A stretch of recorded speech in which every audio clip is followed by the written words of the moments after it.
Good afternoon, people. Good evening, whatever it is, wherever you are. um, I honestly had wanted to do this way earlier in the day, but somehow that didn't happen. So here we are. Where I'm at, some mountain time, um, is 5:45 in the evening. Not that makes a goddamn bit of difference. It's just a piece of trivia. Um, anyway, so I think I have finally, still froggy, gotten this sneezing fit out of the way that I was having. And I do not have dainty little sneezing fits. Achoo, achoo, achoo. This sounds like a fucking beast in a cave roaring, you know, dragon guarding its treasure, such as my treasure is. Anyway, um, wanting to talk about some changes I'm making and stuff, and I probably mentioned it previously. I am not going to be, if I am not going to be sharing the YouTube videos to my um, Readers Roost blog on Blogger anymore. Kind of doesn't make sense to do that. I'm going to be sharing them to Substack instead. As if that makes a hell of a lot of sense because I don't have a fucking audience, but whatever. Maybe all two people who read my Substack will be very excited. I have been dealing with huge PTSD flare up, but I managed to make some breakthroughs actually. Oh God, you're probably gonna see the ankle shift come out a lot. I don't know what it is sometimes in the afternoon. Anyway, um, and I said to my therapist yesterday, I think we really got to hone in on the PTSD, but just some of these pockets of rot that get unburied during explorations and stuff. I don't know. um, if you feel like that, like what the fuck is wrong with me? Why do I feel so out of control of everything? See, if you're here with me, you know probably, and if you don't know me yet, um, I don't go by the ultimate expert guru, and that's for a good reason. I'm not. I'm the terrible old woman. Um, what I'm offering you is the benefit of my experience, questionable though that may be, and also the kind of just the promise that you're not the only one who's ever gone through this. You're not the only one who's going through it. And so yeah, we're in together, I guess, in as much as we can be, because we're probably in totally opposite parts of the world. But yeah, I'd gotten into this mindset where I was thinking, like with the Eating Disorders Anonymous, um, that I don't have the right to be here. I'm taking resources away from people who need them more. because I'm not dealing with an active eating disorder. I've been, and there's a lot of people out there that are going to have biases and shit. Well, that's their fucking problem. The fact that I have a bigger form does not mean I have an active eating disorder. I've been working with the intuitive eating system for about 10 years. Of course, there are minor lapses one way or the other occasionally, either to where I'm restricting food, either the biggest way that one tends to happen is if I'm just not feeling real good and then I don't want to start eating again. And the um, binges are much smaller and more infrequent than they used to be when things really were out of control with that. But I was like, just I don't belong here, even though the body image stuff and the self-loathing is still very much there. And it feels like for every bit of healing sort of thing or revelation that I get, it uncovers this fucking pocket of rot that I was trying to cover up and distract from with whatever behaviors I was using, whether that had something to do with food, like to I spoke I've spoken before in some of my posts about how one of my inner family personalities, one of my firefighters, is a character called Snacky. And Snacky and I would sit there watching series or a movie or something and it felt like, being with a friend who I was enjoying watching with, and not feeling so alone then. And Snacky basically came along at the same time as my eating disorder kind of came to its full form when I hit puberty when I was 12 years old. And my body was no longer behaving in the way it had when I was younger, and I had the child's metabolism and all that. I was, starting to manifest the endocrine problems that have followed me through my life, such as my thyroid saying, huh, I'm going to fuck off now. Have fun with that, bitch. And, you know, having polycystic ovarian syndrome and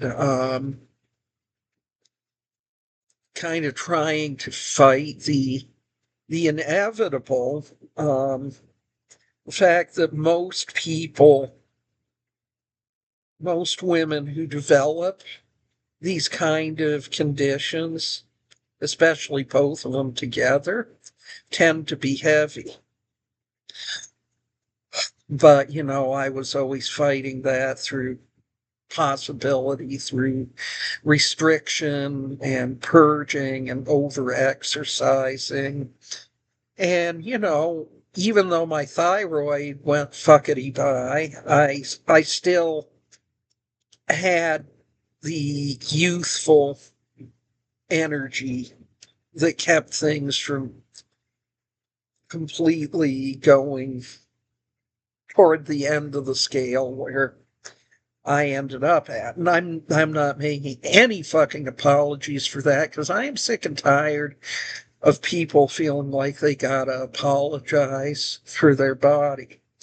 And then there's also the manifestation of oh my God, this person is starving themselves to death. Well, what the fuck do you expect when the culture promotes absolute cruelty towards larger people?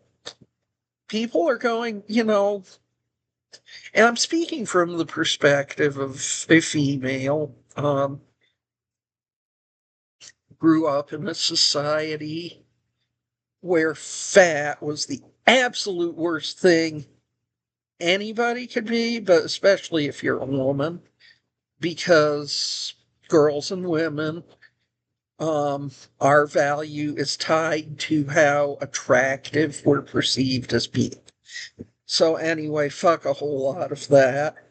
But yeah, don't go acting all surprised when girls develop these awful restrictive eating disorders and not binge eating, excuse me, purging disorders of bulimia and such. Please spare me. Um, the culture we live in created this. So, anyway, that's the terrible old woman's take. Um, I wanted to kind of look in on this thing of this feeling of I don't belong here. I don't belong. Um, and I'm gonna have to take a minute to take a peek. It's the janky six-fingered plagiarism robot, but just because I want to know something, because I always forget the actual name of this episode. I confuse it with another episode.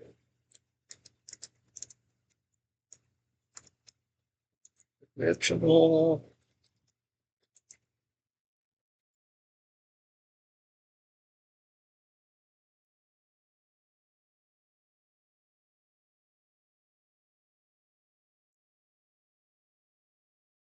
Maybe this will do it. Otherwise, I'll pause. The naked time.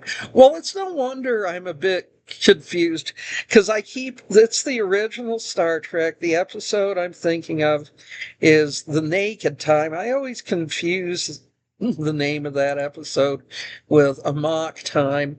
Well, with the naked time, people's emotions just go way out of control, and there's a minor character in this episode, Joe, who he's eating his lunch with some of the other crew members, and on the Enterprise, you have the delicious multi-hued sponges. People are eating that or whatever. Except, Captain Kirk, he wanted his chicken sandwich and coffee, goddammit. And I don't blame him. I don't think I'd want to eat the sponges either.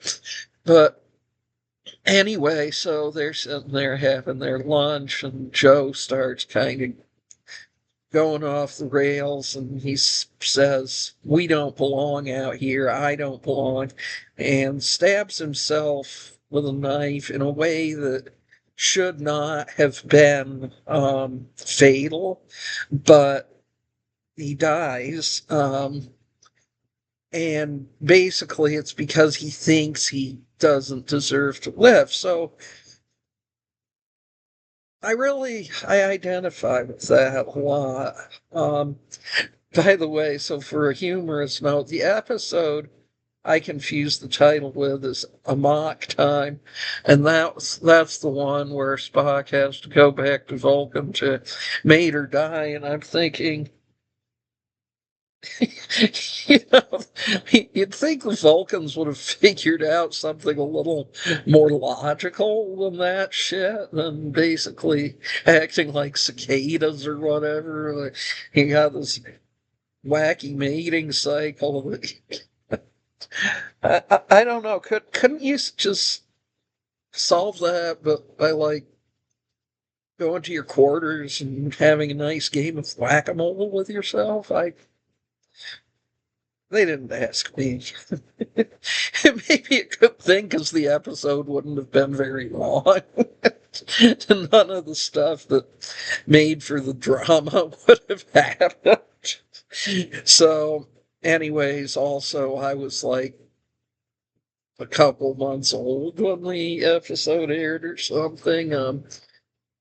Star Trek, the original series, and I were born in the same year. Let me see if the janky six-fingered plagiarism robot. Okay. No, I was a year and a half old when this one aired. Um, the episodes would have been made the same year I was born, and then they aired the first season in 66. So this episode, for the nerds among you who give any kind of a fuck, originally aired September 29th, 1966. So, yeah, I would have been about a year and a half old. And who knows what I was thinking back then. Baby stuff, I guess. Oh, Lord.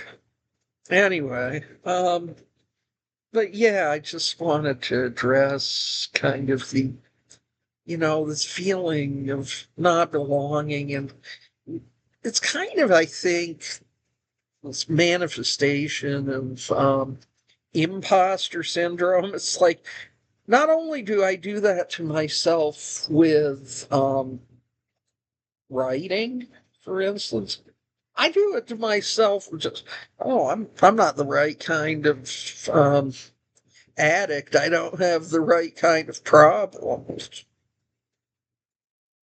Now, and then I thought about it and I thought, well, how stupid is this theory? Because, for instance, if you were in AA and you're not in an active addiction, you haven't been drinking for, well, let's say 10 years, but you still are going to meetings because the underlying problem still exists. Well, it's the same thing. I don't know. I need to let up on myself. And um yeah, so with dealing with my toenail problem, and then there's my dumbass inner critic, stupid bitch. It's like, you wouldn't have got an ingrown toenail if you weren't fat and ugly. That doesn't have a fucking thing to do with it. Um, a class of people who are really prone to ingrown toenails are competition level runners. Um, Now, I'm not saying that there are no larger people who run. There are, but the competition level folk that are running, they're all skinny and sinewy kind of build. Because you have to be to have the speed. It's not that you can't run if you're bigger, um, but you're not going to have the speed because the extra weight is going to slow you down. Is all. And this is a neutral thing that I'm saying here. This is a fatty. What are you doing running? I wish I could run. My back and knees are too fucked up, but I used to. I was never competition level. I was on the cross country team my first year of high school. I came in dead last and I quit in shame. I didn't realize, of course, at the time that I have this vocal cord dysfunction where when I'm trying to inhale, my stupid vocal cords are closing instead of opening. So I was working against that, which made my chest feel tight, which made me think I had asthma. And vocal cord dysfunction gets misdiagnosed as asthma all the time. But anyway, so I'm dealing with this shithead ingrown toenail, which it is getting better. Maybe by the time I do get to see the podiatrist on the 9th, it'll be pretty well handled, and then he can tell me what to do about this other toenail that became infected years ago. Not ingrown, but infected. Um, Either it was in the locker room at the rec center in the showers, or it was from getting pedicures. I'm not sure. Mentioned before that I had goddamn fungal infection that got into like 6 of my toenails. Most of them stopped being thick. There's still one, the 4th one on the right foot, and have to deal with that. And then the big toe on the right foot, the nail comes in and then it like comes off in pieces. It's the weirdest thing. So I'm going to ask him what it would take, and would this be the right route to go to just kill the nail so it doesn't ever come back, which is basically what I'm thinking. It's what should be done, because it's just, there is really no good cure for thick toenails. When you get one of those infections, it's kind of hit or miss. There are things that can work to varying degrees, but sometimes it just doesn't. Tea tree oil. So Vicks Vapor Rub, that's a weird one. Listerine, the original mouthwash, Listerine. You can soak your feet in that. For softening up and getting rid of the infection and all that, the toenail where I'm wedging dental floss under the edges to keep it from digging down into the skin. Epsom salts and apple cider vinegar. You can use white vinegar, but the apple cider vinegar has certain properties that the white vinegar doesn't. And there again, it can't hurt. But so getting back to in the morning, I'd get up and knowing I've got to change this bandage on that toe and soak my feet. And I was just in a fucking panic. And it's like, why? Why? But it's PTSD, and PTSD is not logical. And if you're doing things like that, if you're reacting like that to minor things, well, talking to my therapist, a couple of things going on for me. One of them is that after I was assaulted in 1997, from the minute I woke up, I was having panic attacks all day, about 20, every 20 minutes. The instant one would subside, another one would begin, and not a single motherfucker out there that I asked for help would listen to me. It was, well, first, they just tried to throw fucking Xanax at it, but I don't respond well to benzos. I I had I kind of went into a being sedated for about 20 minutes, which is pretty much what happens to me with all of them. And then I felt suicidal. Then I had another panic attack, The panic attacks I have when I take like Ativan or any of them, pretty much.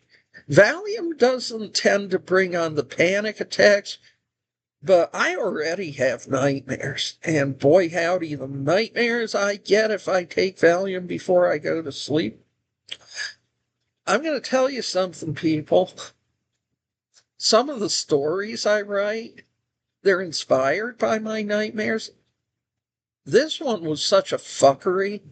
I would have to clean it up before I felt morally that it was okay to even present it as a really dark horror story. That's how bad it was.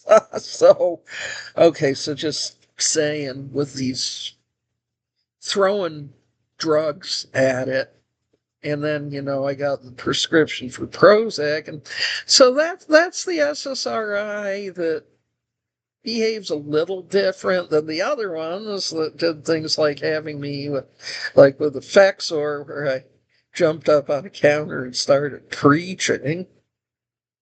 Yeah. And with Zoloft, where it felt like my brain had grown tiny little hands and it was trying to pick its way out of my head. Yeah. Well, Prozac just numbed me out. And I'm sitting there one day and I'm looking at my arm and I'm like, maybe I should cut my arm to see if I still feel anything. And this wasn't the compulsion like the self-harm compulsion where I'm going to do this so I feel physical pain instead of emotional pain, because the emotional pain is unbearable. No, this was it was more like an experiment. And I'm like, I'm not taking this stuff anymore. So here's my story why I don't take SSRIs. And people who can't handle the medications were labeled as medication resistant, as if maybe the problem's with your medications. And also that you're the problem for having a brain that doesn't fall into line. Well, what the fuck do you think I've been hearing for all my entire ass life? Huh? But anyway, um, yeah, so this is what I've been dealing with. And I've told my therapist I just really want to try and work on controlling the PTSD. But also, I found this meditation that had a line in it about how, when you're feeling panicky when you wake up, well, your body's trying to come online too fast, basically, and you want to slow that down. So I'm like, also, it was remembering back to my school days when I knew I was going to be bullied all day, so I was always bolstered for that. This is why I'm always on red alert. Always. I have not learned yet not to be, and I'm trying to learn that. And so, it's like, why people might ask me, why would you put yourself out there, when you're you're not somebody that people are going to be drawn to, okay? You can't be claiming to be some influencer. Well, I'm not. I'm not claiming to be any kind of influencer or guru or any of that other shit. I'm just telling you my story. And it's like, your story is not going to be the exact same as my story. But if you're going through it with the PTSD or addiction of whatever kind, some kind of trauma, and you're trying to recover so you can have some peace with yourself. And that's the other thing is, all these the advice you get for like, if you've got something like a Substack, publish on a consistent schedule. I can't. I publish when I publish. And that is what it is. So if people can't hang with that, well, they don't have to subscribe to my fucking Substack or my YouTube channel or what the fuck ever. I'm not a robot. And I'm having to learn that I I don't have to be. But what I'm trying to learn is how to have peace with me. I was gonna I'll just pull just one. from the Dead Inside deck, which, when you got my sense of humor, yeah, this deck will resonate with you if you've got kind of a dark sense of humor. Um, let's see what stacks up for today. Because I was going to talk about my sacred geometry, which I still, I really recommend it.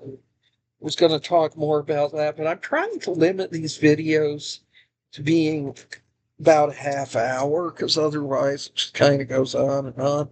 Oh, also today is the full something or other moon. I think it's the full Sturgeon moon.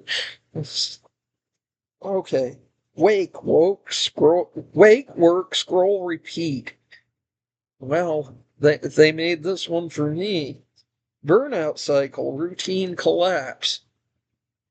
Well, I'm trying to get out of that mode of thinking. Trying to get away from the whole obsession with word count, the grind set mindset, and all that. Because that does keep everything constantly fucking activated, and you gotta let yourself breathe. You can't always be on top of yourself. So I will talk about sacred geometry for a minute. So sacred geometry, I'm holding it upside down.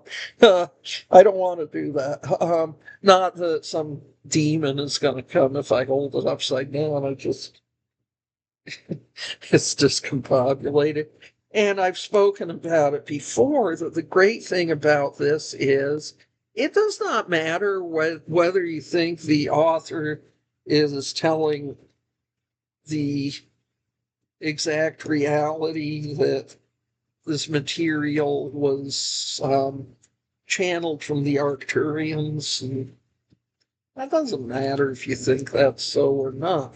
What matters is when you pull the card and then you use the tracing pad and you trace the design, you are bringing the anxiety levels down.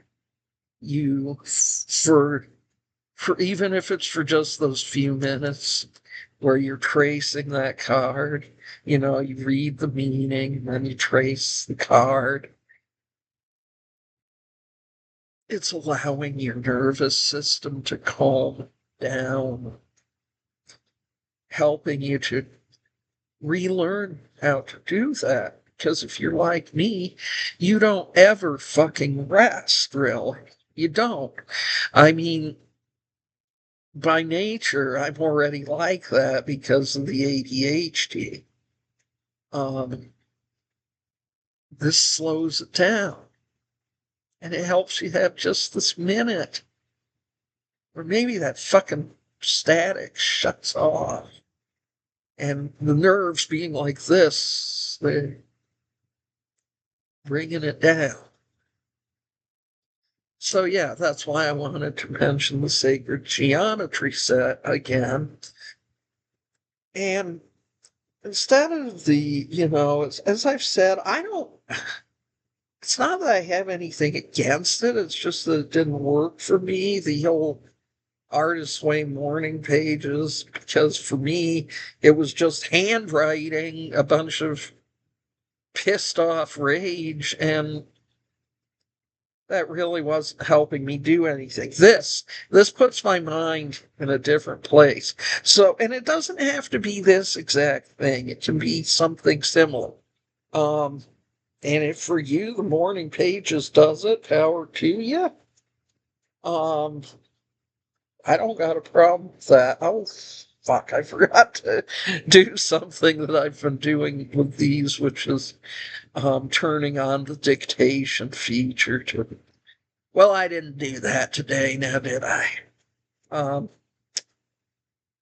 we're just gonna let it ride. So yeah, that's what I wanted to put out there today for the full Sturgeon moon. which I forgot about until I was most of the way done with the reading, but I don't care. It doesn't matter. Um, yeah, so last thing, I am going to be, um, so today is Thursday, and I like to attend. There's a recovery Dharma um, mental health meeting. It's at 7 o'clock Mountain Time, which is 9 o'clock Eastern, I believe. 7 Mountain, 6 Pacific, 9 Eastern. But you can check your time zone, and also you go to recoverydharma.org. It'll show, the page should show in your time zone. So you don't have to be like trying to translate the terrible old woman's instructions, because that can lead to disaster. So yeah, do that. And anyway, it's been a bit of a long day. Just wanting to wish you peace, healing.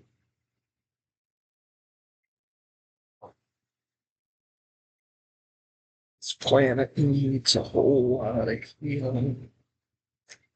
Our souls need a whole lot of healing. There's a whole lot of turmoil. I hope I can be part of that somehow. If I helped you, I'm glad.